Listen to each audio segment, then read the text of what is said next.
विदेशी नावों पर कब्जा हो गया है और ये बहुत बड़ा अपडेट है बांग्लादेश के लिहाज से। बांग्लादेश के समुद्री क्षेत्रों पर अराकान आर्मी की ऑलरेडी नजर है। समुद्री क्षेत्र में पैर पसार रही है अराकान आर्मी। बांग्लादेश की 50 नावों को जब्त कर लिया है। ये जो सर अब बांग्लादेश में हो रहा है ये कुछ और चीज है सर। ये बेसिकली क्या है, देखो, Muhammad Yunus is not accountable to the people of Bangladesh. तो ये बांग्लादेशी पागल इमेच्योर है, पागल के बच्चे हैं। They are not a mature people, they are a highly emotional people, and emotional लोग गधे होते हैं। मानता हूं इस बात को मैं, लेकिन इसका मतलब एंटी इंडिया नहीं होना। Pakistan and Bangladesh will not target और attack India. Why will we do this? We really want to have good ties with India.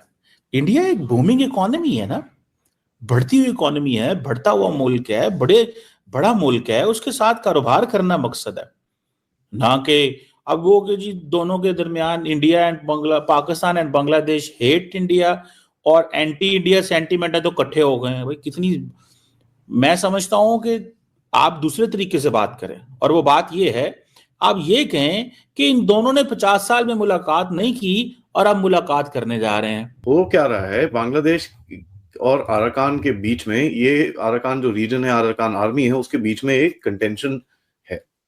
पहले तो सेंट मार्टिन आइलैंड का कंटेंशन है कि वहां पर बांग्लादेश का मतलब कोई भी कुछ होल्ड नहीं है। Arakan army actually claims that ये हालात आ गए और वो तंजिया उन्होंने ये बोला है कि जो दहशतगर्दी है उसके हाथों खुद ही मर रहे हैं। नहीं, डॉक्टर जयशंकर साहब ने जो बात कही, जो कि मेरी नजर में, मैं इस पे बिलीव नहीं करता आलिया, इसलिए कि इसकी तो लिमिट ही नहीं ना कि आप बांग्लादेश गए हैं, हम अफगानिस्तान चले जाएंगे, उधर से तालिबान अगर आपको पुश कर रहे हैं आप ताजिकिस्तान चले जाएंगे, इसकी कोई लिमिट नहीं है। आपने 4 जंगें लड़ी हैं, उसके बाद आप कहां पहुंचे हैं? आप ये गुर्बत की तरफ पैसे क्यों नहीं लगाते? पाकिस्तान को तो देखे ना, मैं सबसे बड़ी बात करता हूं कि जब आपने एटॉमिक पावर बन गए हैं, इसका मतलब है इसके पीछे एक सबसे बड़ी थ्योरी आप बार बार इस्तेमाल करते थे कि हम कन्वेंशनल वार नहीं लड़ सकते भारत के साथ, क्योंकि भारत बहुत बड़ा है, बहुत बड़ा कंट्री है, और आज तो उनके पास फाइनेंशियल स्ट्रेंथ भी मौजूद है और आज उनके पास मिलिट्री स्ट्रेंथ भी मौजूद है कि हम कन्वेंशनल जंग नहीं लड़ सकते, इसलिए हमने एटॉमिक बम रख लिया है बना के। लेकिन उसके बाद आपने अखराजात कम क्यों नहीं किए अपनी आर्मी के? आपने लोगों की वेलफेयर पे पैसे क्यों नहीं लगाए? फिर उसके बाद आपकी इकॉनमी और लोगों की तालीम बेहतर क्यों नहीं हो रही फिर उसके बाद? क्योंकि आप सिंसियर ही नहीं है पाकिस्तान के साथ। आप बल्कि आज अगर देखा जाए तो आप ट्रेड के अलावा, ट्रेड और एजुकेशन के बगैर यू कैन नॉट सर्वाइव, और उसके तरफ दोनों चीजों की तरफ इनकी तवज्जो नहीं है। दोनों तरफ आप बांग्लादेश को 4 मिसाइल दे देंगे, क्या फर्क पड़ेगा? भारत उसके साथ टिट फॉर टैट और कुछ कर लेगा, वो बलूचिस्तान पे ज्यादा जोर दे देगा, फिर क्या करेंगे? वो इस वक्त तालिबान को मजीद वो साथ देखे ना, दुनिया के अंदर there is no free lunches. अगर वो तालिबान के पास जाएंगे, तालिबान उनकी बात सुनेंगे, तो तालिबान उनके साथ बात कर भी रहे हैं। आपके पास सिर्फ एक ही स्ट्रेंथ मौजूद थी आलिया कि Afghanistan is a land lock, और आप कराची की पोर्ट से जो उतरता था आप तालिबान लेके जा, वो चाबहार की तरफ जा रहे हैं सारे। उन्होंने काउंटर कर लिया, वो चाबहार से सारा कुछ कर लेंगे। आपकी ये जो एक स्ट्रेंथ थी आपकी, ये भी खत्म हो जाएगी, उसके बाद खत्म हो रही है। बल्कि वो क्या रहा है बांग्लादेश और अराकान के बीच में, ये अराकान जो रीजन है, अराकान आर्मी है, उसके बीच में एक कंटेंशन है। पहले तो सेंट मार्टिन आइलैंड का कंटेंशन है कि वहां पर बांग्लादेश का मतलब कोई भी कुछ होल्ड नहीं है। Arakan army actually claims that. जो कुछ रिपोर्ट्स आई थी कि अराकान आर्मी ने ले लिया है, वो गलत थी, बट कहीं ना कहीं ये हमको पता है कि Arakan army claims that area.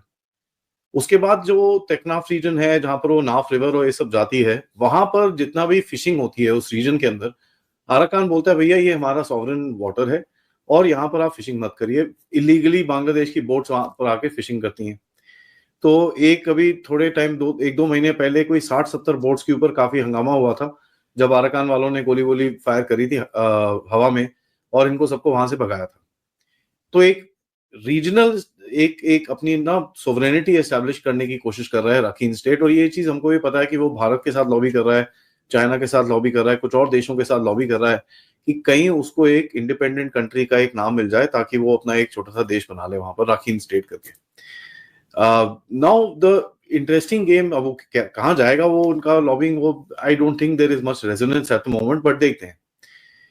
Now यहाँ पर देखें, जो बांग्लादेश का राइस आता था वो सारा कुछ वहां से लोगों ने बंद कर रखा था, क्योंकि देखिए अराकान आर्मी का जो रीजन है राखीन, उसके अंदर खुद फूड शॉर्टेजेस हैं, ठीक है। तो चावल आता था, उन्होंने चावल भी रोक लिया, उन्होंने बोला यार अब नहीं जाएगा यहाँ से, हमारे अपने प्रॉब्लम्स है, बांग्लादेश का जो प्रॉब्लम है वो आगे देखेंगे। कई लोग बोलते हैं कि वहां पर फैमिन के कंडीशंस भी आ सकते हैं, क्योंकि खाने की काफी कमी है उधर पे, there is not much growth and this and that. तो एनीवेज वो एक वहां पर इशू है। नाउ 3 कार्गो वेसल्स जो रोके गए, उसके अंदर 50,000 बैग्स सामान के थे, जो बेसिकली बांग्लादेश से कहीं जा रहे थे।